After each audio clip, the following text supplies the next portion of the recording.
Hey guys, welcome back to the channel. My name is Radium, and today I have another episode of my Terraria Mod of Redemption Druid playthrough for all of you to enjoy. Now, last time we made quite a significant amount of progress, to say the least. You know, we got some amazing new weapons and a bunch of new items. But since then, a lot of people have given me recommendations for how to continue the series. So we're going to be starting off, before we do any bosses and the main event of the video, which you will see shortly, we're going to be doing a tiny bit of crafting. The first item I'm going to be crafting at all is the Druid Charm. This is made of the Lotus Horseshoe, which I'll teach you how to make in a second, 15 Forest Cores and 5 Hallowed Bars. This is the item itself, the Lotus Horseshoe. I forgot to show me making it. All it is an Obsidian Horseshoe and the Forest Shackles, which are a combination of 2 Shackles and Fire Blossoms, so a very simple recipe overall. With it in my inventory though, there we go, the Druid's Charm has officially been made. This is going to be replacing just some useless accessory like the Dig Faster. And I think my loadout is okay for the time being. I will obviously be making upgrades if needed, but there is one more significant point for now that I'm going to be focusing on.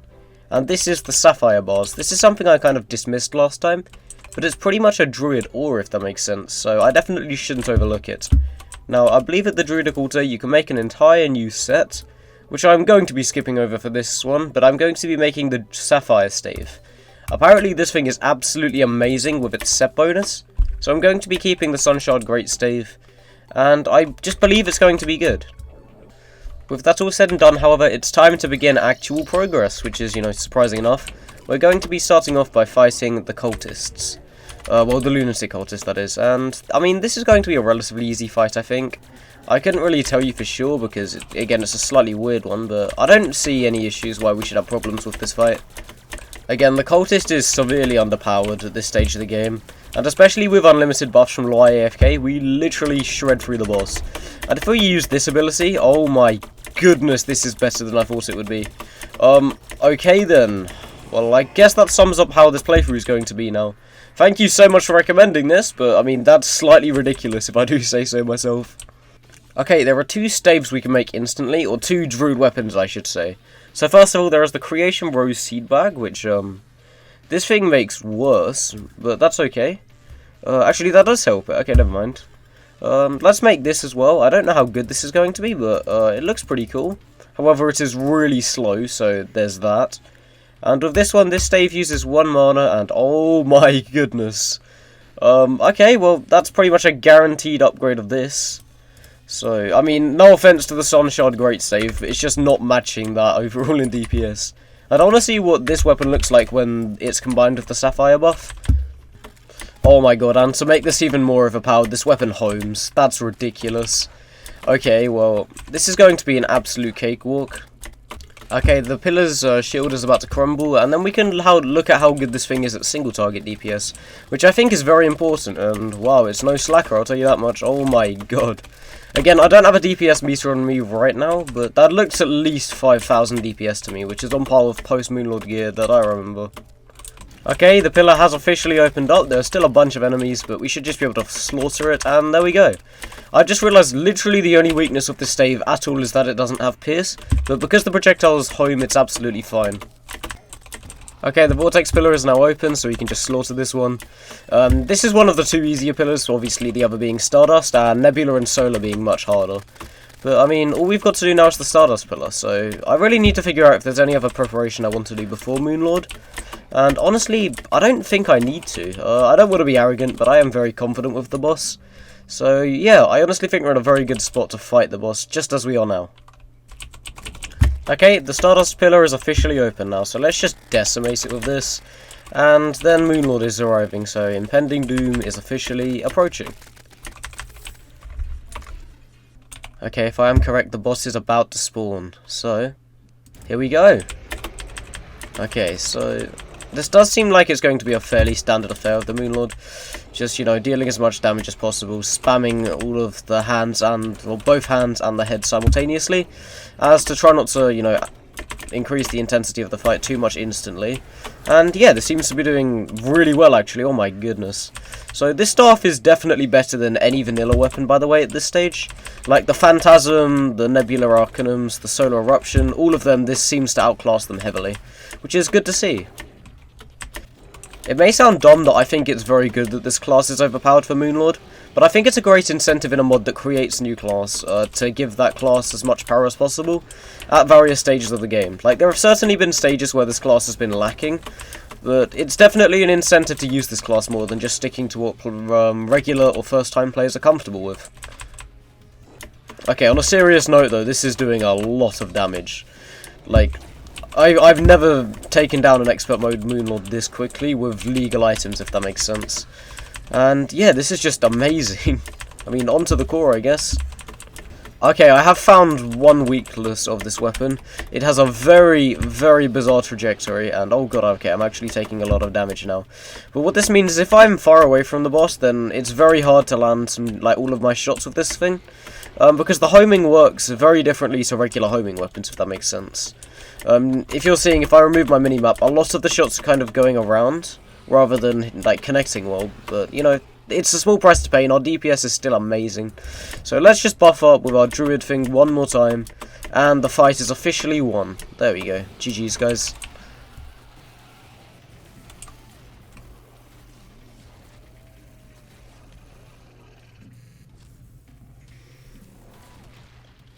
Okay, here we have our Moonlord treasure bag. Let's just open it and see what we get. Nothing too miraculous so far. We've got, obviously, our Luminite, which is very helpful to making Luminite bars. You can also make Rosenium now, which is something I'm going to be looking into momentarily, but that's pretty cool. Sorry, what I'm going to do is I'm going to utilize the Alchemist NPC mod, as that allows buyable treasure bags from the operator. So if I speak to this woman here, go to modded treasure bags, sorry, regular treasure bags, we can buy Moonlord treasure bags for 4 platinum coins. So I can just get one straight out, which works absolutely fine, and then I'll just create a couple of creation fragments from random things. Okay, 2 treasure bags should do for the time being. It didn't seem that we got anything too helpful. Nope, we got 2 celebrations. I mean, welcome to Terraria, I suppose, but I mean, I'll sell all of this quickly, and then we can look at maybe getting a new armor set. Okay, here we go. Let's make a bunch of creation fragments. I think that'll be more than enough for now. So we've got 93 of them, and let's also craft up the remainder of our Luminite. So this should grant us the materials to pretty much do everything we want to, but let's start off with the armor. So here we go with the leaf plating, here we go with the hood, and here we go with the leaf leggings. Now this goes from 72 defense to 87, gives us this awesome bonus, and yeah, this looks much stronger. We also do a lot more damage, and the set bonus seems to be a lot better. It buffs any player within it and debuffs enemies, so any enemies that come close to us will officially get weakened, which is, you know, kind of helpful. And obviously I'm also going to make myself the pickaxe and the wings. I don't really feel the need for the ham axe. Actually, never mind, I will make it just for the sake of doing so, really. And that's pretty much everything we could ever want. We can also make a keycard for the abandoned laboratory, which is going to be very helpful, trust me on that one. So there we go, keycard has officially been made. And yeah, I mean, I guess there's no time like the present to load up a new world and find the abandoned lab.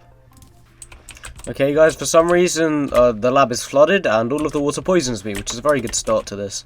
But I mean, we can just break our way through if we press N on this and smash it. So there we go, we've got a bunch of enemies to deal with, but thanks to this weapon, you know, being amazing, there shouldn't be too many problems. Okay, here's the first boss, the janitor. Again, this lab is full of a bunch of mini-bosses, and I'm going to include all of them.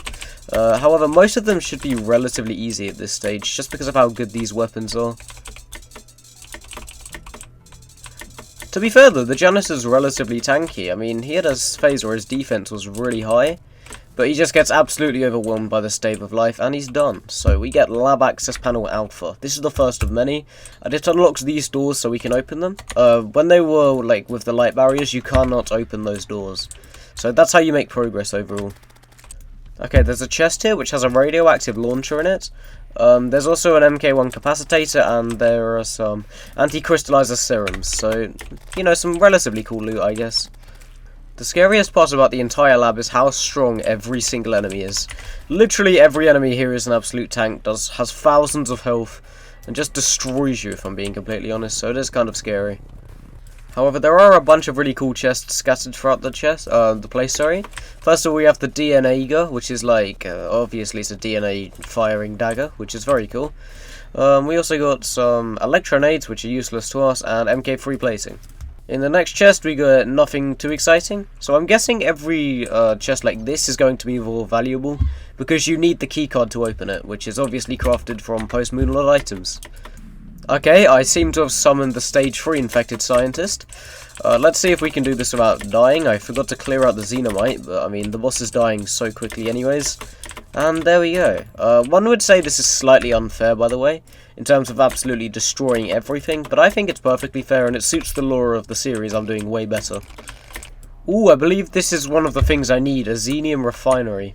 I can trash the lab panels now because you get a really good one later on. I can also trash that, I guess, and we can just keep exploring on. There we go, that's the one I wanted, the xenium refinery. I may have just got that one and missed it because I'm stupid, but we do not know. Okay. Well, we got that. I don't know whether that light pet's any good, but I'll take it. There's also... oh wait, there's a baby penguin that was already mine, another DNA eager, and, I mean, some relatively good stuff, I guess. Nothing too spectacular so far. Ooh, that's really helpful, a gas mask. This is an accessory I need for another component much later on, and trust me, that's going to be very helpful. Okay, I think we got another boss, the irradiated behemoth. Oh, this is like the massive wall. Okay, this one's going to be slightly interesting, and I can't even see what's hitting me at this stage, but I mean, we've won again. Again, sorry if you want to see some more intense fights, but trust me, none of these fights are particularly difficult anyways.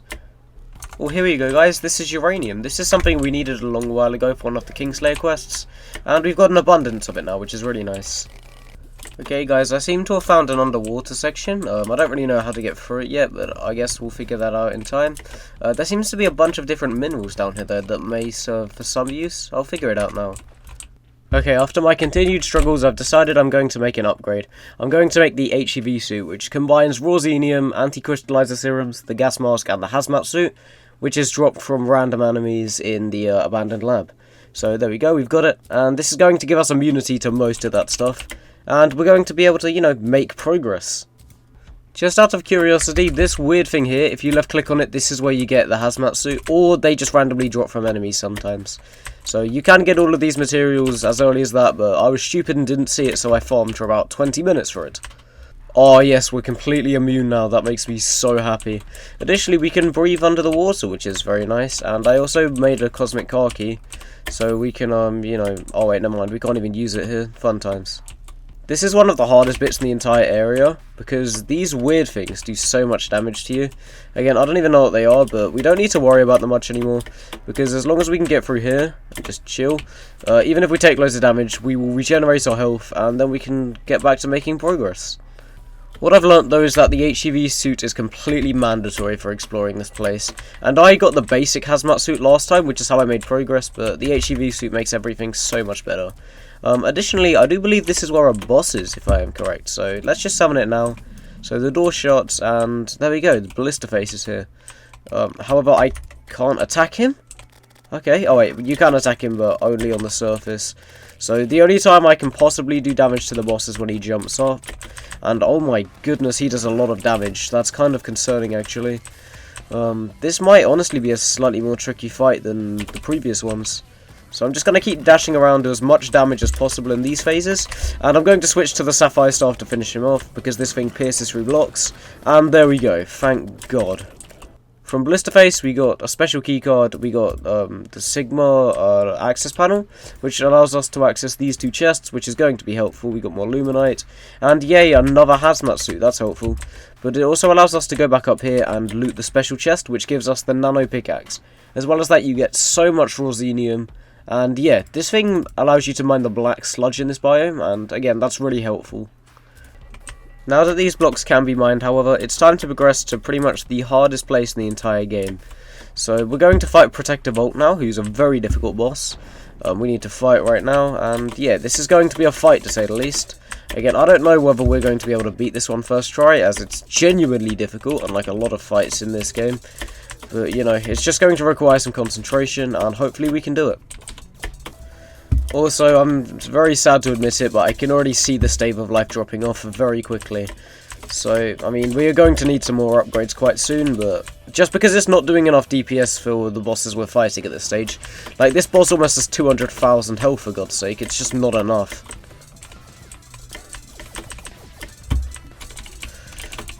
The most challenging part of this entire fight is the fact that you can't really regenerate throughout it. The poison buff he bestows, basically like an electricity buff, is so hard to combat because of the amount of damage it deals and the amount of time it lasts. So you're pretty much losing health the entire fight. However, we have been lucky enough to pretty much destroy the boss, and he is already coming to a close. So let's just continue spamming, and I'm pretty sure we can almost out-DPS the boss at this stage. Let's see. This may be a bad idea. No, we're good. There we go. Wait, I'm receiving a transmission. ... And I believe this allows us to access the final bit. This appears to have been a misunderstanding. My apologies, move along. Oh, good, good. And he even gives us this. This panel allows us to access pretty much all the content after this point, and there are a bunch more chests, but I honestly don't know whether it's even worth looting these at this point. Might as well. Okay, here we are with the Mace project. Again, I mean, this is quite a hard fight to be honest, and there's a lot to it, but I feel like we'll be able to do this fight without too much hassle, if that makes sense. So the main issue with this fight is that so much health is there. I may need an upgrade to beat this before I do, if that makes sense. But at the same time, staying over here does work for the time being, so I guess I'll just start spamming and reducing his health. Okay, this is now doing considerable damage. We are taking him down very slowly, but obviously 300,000 HP is no small amount. I'm going to try and get slightly closer to the boss. I'm going to have to react quicker, but it means I'm going to do more damage, which is always a good payoff, especially in a fight like this, where the main issue is damage rather than recovering and regeneration. Okay, if I'm correct, the boss has a bunch of new attacks. This seems kind of different to how I remember it, and it just seems overall a little bit harder, really. Again, we are doing good damage, though, but the second phase hasn't even begun yet, which just shows how crazy this fight is. There's also about to be another massive projectile coming towards us, which is going to be kind of difficult to deal with. There we go. We got it in a relatively good spot, and oh god, I think it's about to begin. Yep, here we go. Mace project has officially begun, and this is already horrible. Oh god, this is going to be a hard fight. The key to winning this fight is dashing around as much as possible and, well, not dying, obviously. But that's easier said than done with a boss like this, just because of the sheer amount of different attacks it has, and it's so difficult to keep up with. Okay, that phase was an absolute nightmare, but I do believe it is coming to an end now, thanks to this, and now we can deal damage to the actual boss again, which is nice. Those fists, by the way, absolutely horrible to deal with. I really have no idea how to deal with a bunch of these attacks. But it seems like his defense has decreased massively, so we are dealing much more damage to the boss than we were in the first phase. However, it does look like it's about to come to a close, and there we go. The fight is officially finished. One of the cool weapons we get is the mace, which is a true melee weapon that, you know, would be maybe useful for that kind of thing, but I don't even know, honestly. We unlock access panel 0, which is obviously used for the final bit of the game. And yeah, that's not too bad. Okay, here we go, guys. This is Patient 0. This is obviously going to be a fight, kind of a cut above the others, as it's so incredibly difficult. But, I mean, whilst I'm down here, I might as well hollow the area out and give the fight one go, just to see what we're dealing with and how strong we're going to need to be to do this fight. Again, I am kind of nervous doing this fight, because it's one of the only fights I can say that I'm terrible at in this mod. I've always struggled against this boss, and this weapon is subpar to say the least. As well as that, I am confused. What the heck? Okay, well, this is going swimmingly. Yeah, this is not going to be easy at all, is it? Oh, god.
Let's go!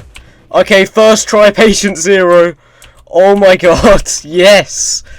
Okay, well I think that kind of sums up my amazing gamer skill pretty well. And there we go, okay. Oh my god, that's such a fun fight. I absolutely love that fight, man. It's honestly such good fun to do. And now we're going to return to the surface, I guess, and more importantly, let's return back to our world. Okay, I very much hope that that makes up for any issues we've potentially had in terms of destroying the lab, because that was an amazingly hard battle. I was very underpowered for, if that makes sense. We got a Xenium Faber, which is like a really cool version of the Arcalis. We got the Heart of Infection, which is a cool item to have. I think it's a light pet, if I'm correct. Yep. And I don't actually see too much from that that's important, apart from the medic kit, which we're going to need life fruits for as well. But on that note, I feel like I'm going to end this episode here, just because we have achieved so much. And there are officially only 2 bosses in the game left. Actually, no, there is 3, because I've missed something very important out.